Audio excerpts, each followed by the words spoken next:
সালামু আলাইকুম। আজকে বাংলাদেশে যে খুব বাজে একটা ঘটনা ঘটে গেল ভূমিকম্পের মতো, এবং সেখানে আমরা বিভিন্ন জায়গা থেকে সংবাদ পাচ্ছি যে বিভিন্ন জায়গায় অনেক মানুষ নিহত হয়েছেন, অনেক আহত হয়েছেন। তো আসলে তাদের বেলায় বলবো, আল্লাহ আসলে তাদেরকে ক্ষমা করুন যারা মারা গেছেন, আর তাদের যারা আহত হয়েছেন দ্রুত সুস্থতা কামনা করছি। আর শোক সন্ত্রস্ত পরিবারের প্রতি আসলে সমবেদনা জানানো ছাড়া আসলে কিছুই বলার নেই। তো একটা সুন্দর, আগে জায়গাটা দেখি, সুন্দর একটা জায়গায় আছি আমি এখন। আমি আমার এখন এই যে সূর্য একদম চলে গেছে, এই যে সূর্য একটু পরেই ডুবে যাবে, এরকম একটা জায়গায় আছি, ভালো লাগতেছে। এই যে এই ঘটনাটা ঘটলো, আমার একটা অবজারভেশন। আমি আমি আমার ক্ষুদ্র মানুষ হিসেবে, আমার ক্ষুদ্র চিন্তা থেকে আমি কিছু জিনিস চিন্তা করলাম এভাবে, যে দেখুন আপনাদের আসলে কেমন মনে হয়।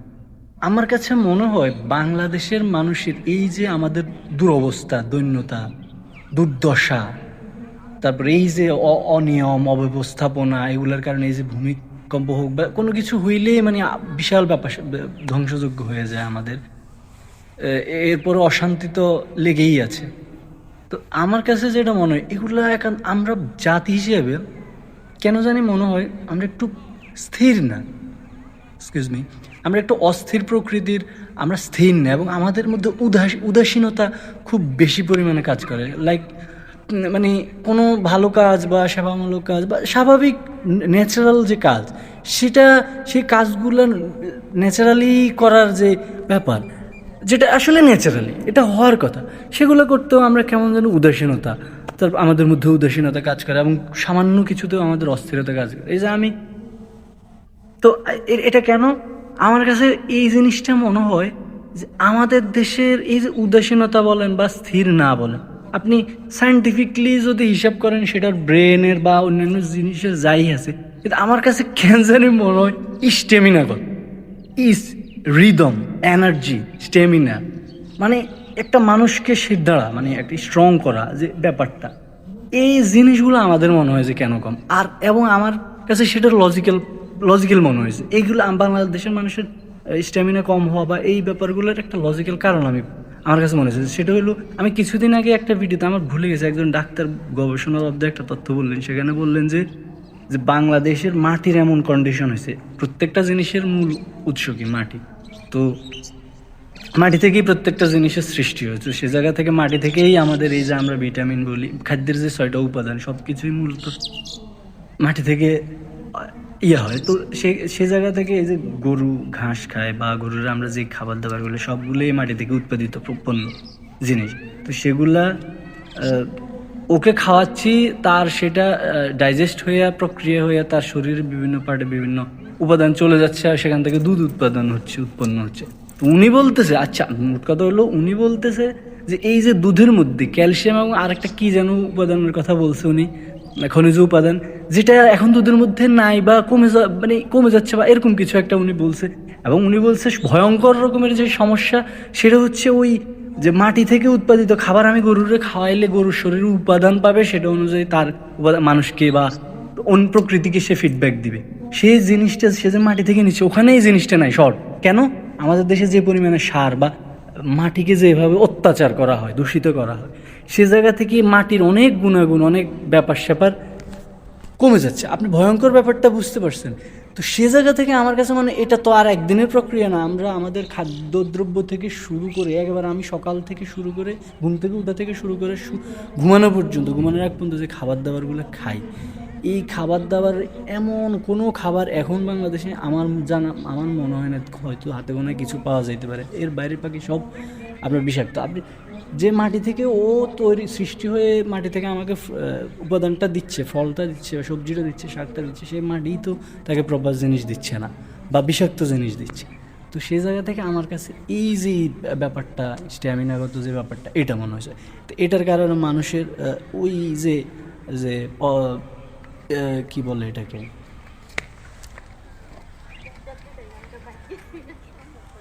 অলসতা, অলসতার ব্যাপারটা, বা সেখান থেকে অধৈর্য, বা সেখান থেকে উদাসীনতা, এই জায়গা থেকে আমার কাছে মনে হয় যে বাংলাদেশের মানুষ, আপনারা কেমন জানেন আমি জানি না, আমি যতটুকু দেখছি যে বাংলাদেশের মানুষ যে কারাপশন করে না, এই কারাপশন করা অধিকাংশ মানুষ সে মনেই করে না এটা মানে অন্যায় বা এটা অপরাধ, বা সে হোক সেটা রাষ্ট্রীয় আইন বা ধর্মীয়, যে একদম সে কিন্তু 5 ওয়াক্ত নামাজ পড়তেছে, দাঁড়িয়েছে, টুপি আছে, পাঞ্জাবি পরে হাঁটে, কিন্তু সে মনেই করতেছে না যে সে যেটা করতেছে সেটা অন্যায়, সেটা অবৈধ, ইলিগাল, এবং প্রকারান্তে ধর্মীয় নিয়ম অনুযায়ী সেটা হারাম।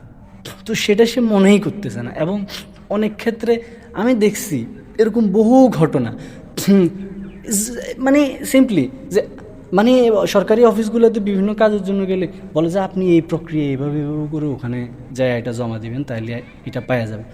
তো প্র্যাকটিক্যালি যখন আমরা সেটা করতে যাই, সেই প্রসিডিউরে আমি দেখি যে মানে আমি যখন নিজে গিয়ে অফিসিয়াল কাজকর্মগুলো, পাসপোর্ট হোক, জন্ম নিবন্ধন হোক, এনআইডি হোক, বা এই রিলেটেড কাজগুলা স্পেশালি, এটা আমার অভিজ্ঞতা হয়েছে, আমি সেটা থেকে বলতেছি। তো যখন আমি যাই তখন আমি দেখি কি যে এটা একটা লং টার্ম প্রসেস। মানে আমি একদিন এই জায়গায় যাচ্ছি, এই একদিনই আমার ওই কাজ হচ্ছে না, একদিন কোনো কারণে এটা মিস্টেক হচ্ছে, কোনো কারণে মানে বিভিন্নভাবে, বা এরপরে কার্য দিবস বন্ধ, এরপরের দিন হবে না, আজকে কোনো কারণে কোনো একটা অঘটন ঘটে গেছে, কোনো একটা সমস্যা হয়েছে। তো এরকম বিভিন্নভাবে অনেক দেরি হয়। অথচ আপনি যখন যে যে একেবারে মিনিমাম ইউনিট পর্যায়ের যে অফিস, সেটার মধ্য দিয়ে যদি আপনি সেখানকার কর্মকর্তাদের মধ্য দিয়ে সেখানকার কর্মকর্তাদের কাছ থেকে আপনি অ্যাপ্রুভাল নিয়ে তারপর উপজেলায় যাচ্ছেন, অর্থাৎ ইউনিয়ন পরিষদ, সেখানে আপনি অ্যাপ্রুভাল নিয়ে নর্মাল প্রসিডিউরে যখন আগে যাচ্ছেন তখন সেখানে অনেক বেশি সময় লেগে যাচ্ছে। কিন্তু সেখানে ওই ইউনিট অফিসে একটা সুবিধা থাকে যে ঠিক আছে আপনি আমাদের মাধ্যমে করেন, আমরা নিজ দায়িত্বে, আপনি আর দৌড়াদৌড়ি করা লাগবে না, আমরা আমাদের মতো গোছায় না আপনারা গোছায় দিব। সেক্ষেত্রে হয় কি একটু এক্সট্রা পরিমাণে টাকা দিতে। এখন ব্যাপারটা দেখেন, কারণ মানে সুবিধাটা কোথায় তৈরি করা হয়েছে বুঝছেন, সিন্ডিকেট করে সিরিয়ালটা লং করা হয়েছে, ব্লক করে দেওয়া হয়েছে। লক করে দিয়ে ওদের টাকার বিনিময়ে, ঘুষের বিনিময়ের যে ফাইলগুলো, সেগুলো তখন ওই কর্মকর্তা একটা পার্সেন্টেজ পায় বলে সে ওখানে আগে সেটা দিচ্ছে। অথচ সিরিয়াল অনুযায়ী প্রথমে ধরেন এই আজকে থেকে অফিস শুরু হলো, প্রথম যে ফাইলটার আসছে সেটার কাজ আগে হবে, তারপর সেকেন্ডের কাজ হবে, তারপর থার্ড। এটা হওয়া উচিত ছিল নিয়ম। সেখানে তারা কি করতেছে সেটাই এখন মানুষ তো জানবে না সে কত নাম্বারে, ওরা তো জানে। তো সেখান থেকে দেখা গেছে সিরিয়াল ওই ঘুষ পাওয়া, বা আমি যেটাকে বলবো অন্যায় পথ অবলম্বন করা, ওই ওই ওই সিস্টেমে গেলে তখন কি করে ওই ফাইলটা আগে দেখে। তো এখানে দেখেন অ্যাজ অ্যান কনজিউমার, আমরা যারা ভোক্তা আছি বা আমরা যারা সাধারণ নাগরিক আছে, আমরা ওই সেবাটা পেতে চাই, নিতে চাই, তখন আমাদের এই যে আমাদের মধ্যে একটা নেচার, ভাল লাগে না, এত প্যারা লইব কি, এতদিন করবো কি, হাইতেন না পারবো না, এই ঠিক আছে ভাই আপনি এটা করে দেন, একটু এক্সট্রা টাকা দিয়ে দিচ্ছি, অর্থাৎ আমি সেটাকে প্রশ্রয় দিলাম। সে কিন্তু বাধ্য করে নাই, এখানে পয়েন্ট আছে। হ্যাঁ, বাধ্য করার অনেক পয়েন্ট থাকতে পারে, বা ওই যে সিন্ডিকেট করাটাই এক ধরনের বাধ্য করা। সিন্ডিকেট করে যে এটাকে সিস্টেম করে রাখছে, এটা একটা বাধ্য করে। কিন্তু এই জায়গায় এসে তো সে বলতেছে না হ্যাঁ আমার এভাবে করা লাগবে, নাহলে তোমার হইব না। সে বলতেছে আপনি কষ্ট করে এত দৌড়ঝাপ করার দরকার, আমি দৌড়ঝাপ করে আয়না দিচ্ছি। তাহলে সেখানে সে এক্সট্রা কিছু টাকা নিচ্ছে, আর ও চিন্তা করতেছে দূর এতদিন ঘুরবো। মানে ব্যাপারটা বুঝছেন, এই যে উদাসীনতা, এই যে স্থিরতা না, এই যে স্ট্যামিনা নেই, মনে হয় যে মেরুদণ্ডই নাই, এরকম একটা ব্যাপার।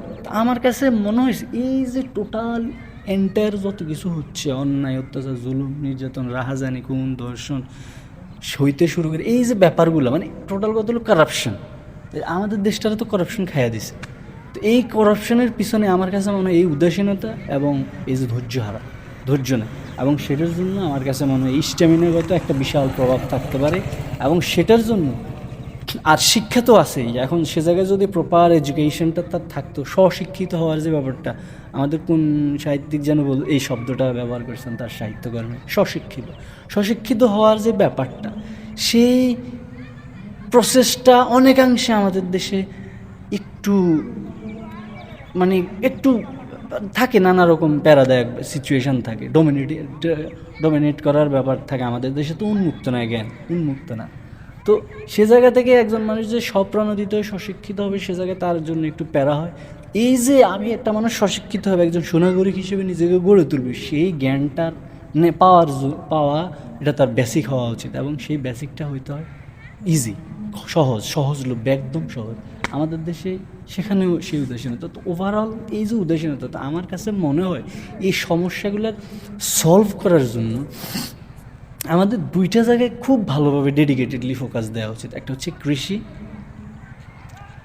যে আরেকটা হচ্ছে শিক্ষা। এই দুইটা জায়গায় আমি বিশ্বাস করি, এই দুইটা জায়গায় যদি ফোকাস দেওয়া যায় তাহলে কৃষিতে যখন আপনি সায়েন্স ব্যবহার করবেন কিন্তু ক্ষতি করবেন না। সায়েন্স তো বহুত পথ দিছে, আপনি ক্ষতিকর পথ নিচ্ছেন কেন, অসৎ উপায় কেন অবলম্বন করবেন?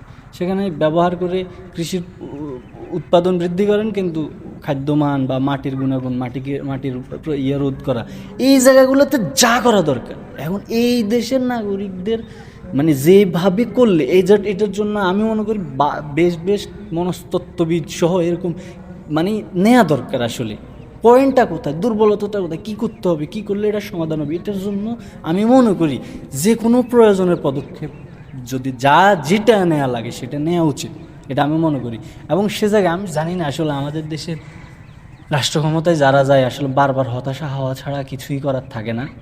এরকম দেশপ্রেমিক একজন আমার নেতা দরকার, রাষ্ট্রনেতা দরকার, যে অন্তত আমি বিশ্বাস করেন, আপনারা চিন্তা করে দেখেন একটু, কৃষি এবং শিক্ষা, এডুকেশন, এই দুইটা জায়গায় যদি ফোকাস করা যায় আমি বিশ্বাস করি বাংলাদেশের মেজরিটি পার্সেন্ট প্রবলেম সলভ হয়ে যাবে। শিক্ষা, স্বশিক্ষিত হওয়ার জন্য একজন মানুষকে প্রপার নাগরিক হয়ে ওঠার জন্য যত রকমের জ্ঞান তার দরকার সেটা যেভাবে হোক তাকে দিতে হবে। প্রয়োজনে আমি আমি বলবো না যে কঠোর হন, কিন্তু আমি বলবো যে কোনো পদক্ষেপ নেওয়া উচিত এবং কৃষিকে রক্ষা করার জন্য। সে জায়গা থেকে আসলে এখন তো একটা আশার আলো দেখি। এখন নেক্সট ইলেকশনে কে সরকার গঠন করে না করে জানি না, এখানে এটা একটা অপ্রাসঙ্গিক কথা বলেন। তবে তারেক জিয়া দেখলাম উনি কৃষির ব্যাপারে ওনার আলাদা করে একটা গুরুত্ব উনি দেখাইছে, এবং আমরা অতীতেও দেখছি বিএনপি আমলে কৃষিতে একটা চেষ্টা করে, এবং জিয়াউর রহমানের আমলেও সেটা হয়েছে, সেটার একটা সিলসিলা আছে আদর্শ। তো সে জায়গায় সেটা আছে। আর এর আগে ওনাদের শিক্ষামন্ত্রী ছিল কি জানি এসানালক মিলন না কি জানো, উনি যতটুকু শুনছি মুরব্বীদের কাছ থেকে উনি ভালো কোয়ালিটি সম্পূর্ণ মিনিস্টার ছিলেন, যদিও প্রতিমন্ত্রী ছিলেন মেবি, শিক্ষা প্রতিমন্ত্রী। তো তাকেও এবছর নমিনেশন দিয়েছে, আশা করি সে যদি নির্বাচিত হয় বিএনপি সেভাবে চেষ্টা করবে। আমি বিশ্বাস করি যে এই দুটা কাজে ফোকাস দিলে আমার বিশ্বাস সমাধান আসবে ইনশাল্লাহ। আমি বলবো এই দুটা জিনিসের জন্য যে কোনো রকমের পদক্ষেপ নেওয়া উচিত, এবং একজন অনেস্ট রাষ্ট্রনায়ক আমরা আল্লাহ তোমার কাছে চাই, আল্লাহ তুমি কবুল করো। ঠিক আছে, ধন্যবাদ সবাইকে, আসসালামু আলাইকুম।